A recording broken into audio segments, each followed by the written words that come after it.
Hello everybody, welcome back to a brand new video. Today I'm going to be talking about the 2020 Mustang Shelby.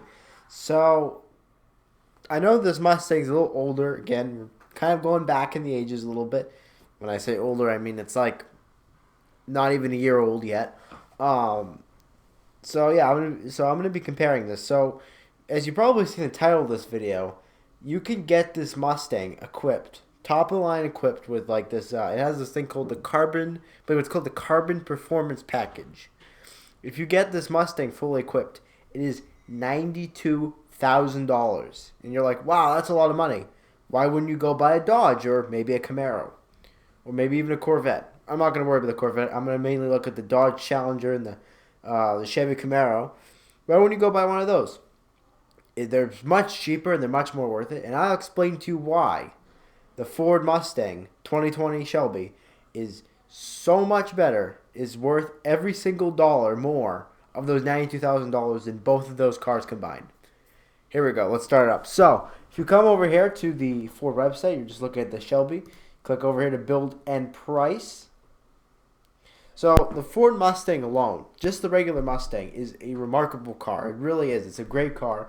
It, unfortunately, I know a lot of people think that it doesn't handle great, but I will show you how it does handle great in just a second. If you come over here, so we're going to look at this is a GT500. If you come up here, so this is a very, very fast car in a straight line, if you keep it in a straight line.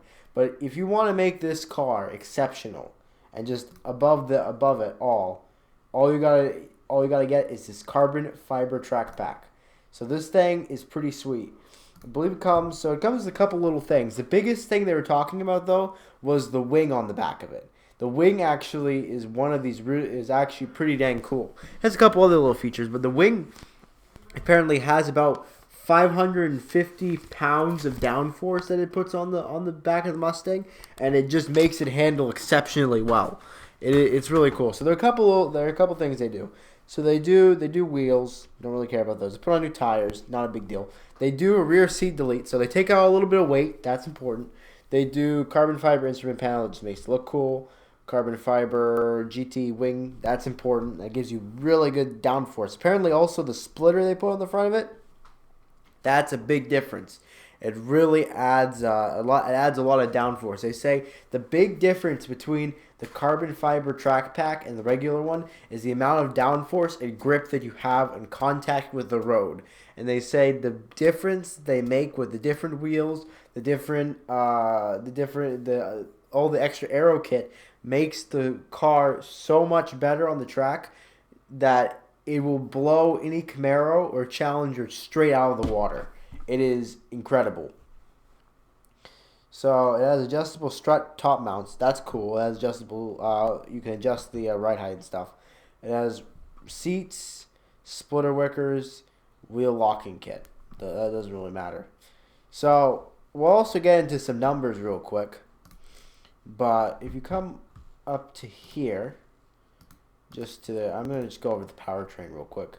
So it comes with a seven speed dual clutch. Just the pedal shifters. So you can see here that it has 760 horsepower, 625 pound-feet of torque. That is pretty impressive. That is very, very good. This is based on, yes, this is just premium fuel, so that's not a big deal. So let's come over here to a Dodge Challenger. I didn't pick that one. So I'll even give it the benefit. I mean, we're not able to really compare them as well as if I had them actually, but so they have so what I've heard is that the Red Eye is actually faster than the Red Eye wide body. I'm gonna pick the wide body one just so that we can have the decked out, the topped out one, just to see how much it would cost. So I have a bunch of paint stuff here. Doesn't really matter. I like it in red, so it doesn't cost anything. Cool. I have new wheels. Black brake calipers. I just paint them. Those are tires.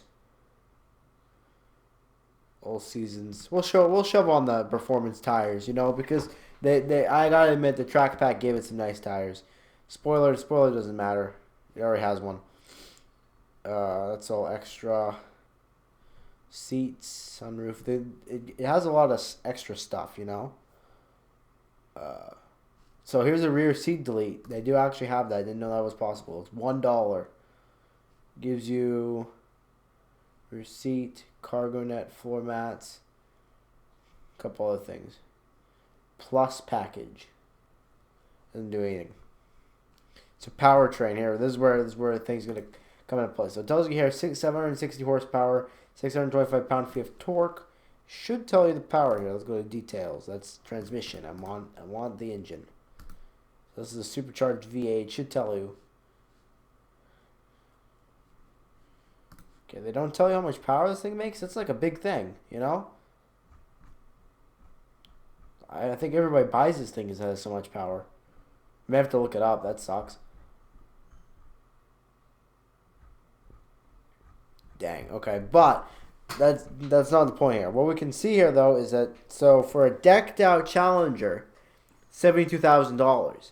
That is a lot of money. You know, that's a fair amount of money for a muscle car. And we'll even come over to the Camaro real quick. And the Camaro does actually tell you power. So we're gonna get this thing decked out. You know, we're gonna go straight to the ZL1 with the. We'll be fair. We'll even give it the paddle shifters. Go straight for the paddles. We'll keep it in the same color. I think it looks good. Let's see. So it has a track performance package. We'll throw that on. That's important. Gives you a bunch of stuff. It gives you a hood. You know, inserts, rear bench seat. A couple other little things. I don't think it does as much actually. Gives you tires and stuff. Oh yeah, I think it gives you a wing and a splitter and stuff. That's important. Everything else here is garbage. So it gives you nice tires. It pretty much picks out everything that you want that's kind of more performance oriented. Does not give you the touch screen. Oh no, that's a touch screen. It's different here. Why is this more? With navigation, without navigation. Let's see. That's all garbage. Let's go to summary. So the Corvette or the Camaro and the Challenger are pretty evenly priced here. You know, you're looking at it $72,000. You come back here to configuration or trim. Sorry, folks. All the way down here, it'll tell you all about the engine. So you're looking at 650 horsepower. Same thing about the torque. I'm gonna have to look up how much power a Hellcat makes. Should I just look up a dyno graph? That is terrifying. I don't know how that should not be a thing it did. All right, I don't know how I said that and then just registered that, but that's concerning. It's not it's a Hellcat. It's a Hellcat Red Eye. There's a difference. So okay, yeah. So with the Challenger SRT Demon Hellcat Red Eye, we're looking at 797 horsepower, almost 800. Over here, we're looking at 760. So I will admit that the Dodge has a little bit more power. A little bit. The Chevy is pretty close, you know. Actually, the Chevy's pretty far away, realistically. Chevy's actually a whole 100 horsepower underneath the. Wow, the Chevy's really slow, honestly. I don't even know how this thing's still in business. Damn. That is that could be better. Supercharged and everything. Dang, that's not a lot of power. That's concerning. So yeah, but if you listen here, right. So this is from Motor Trend magazine. This is from, what was his name? I think his name was Chris Walton. Chris Walton here was talking about it, and he said that he did a run in this Dodge, in this Mustang, and right, this is gonna blow people out of the water right now. Right, watch this. He was talking about it. He said he did a quarter mile, They were claiming that this car can do quarter mile in under 10 seconds. He wasn't able to. I don't know. I don't know if he just didn't get on the power fast enough or whatever. But his quickest was 11.287 seconds at 130.19 miles per hour. So with the Camaro over here, he did a pass in a Camaro, and he did it in he did his 10-speed automatic. He did it in 11.5 seconds. So that's a big difference. At 124 seconds on an unprepared surface. And then he did it with a Dodge Challenger. Here's the big one. Dodge Challenger Hellcat Red Eye at 11.8 seconds at 128 miles per hour. So this Ford, even though it has less power, is faster. I'm going to guess that has to do with the fact that it probably weighs less. And probably that's why also the Chevy did that well too, is because probably the Chevy weighs less than this Hellcat. Because the thing is about those Hellcats is that they're pretty big. They're not exactly small cars. So really, this is a very, very good car. Honestly, I know that a lot of people, when they look at Mustangs, they're like, "Oh yeah, it's a Mustang." You you can't turn in it.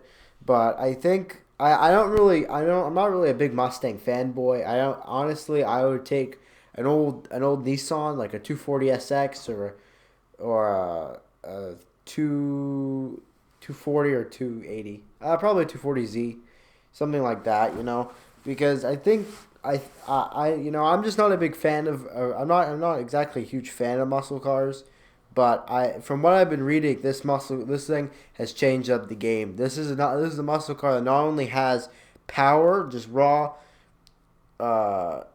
not only just raw power, but it also is able to go and beat cars on a track, which is just pretty much unheard of to this point.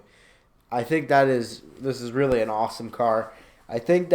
Honestly, I think that they could lower the price a little bit. I think 96,000 is a touch pricey, but I think that for such a phenomenal car, maybe it's worth it.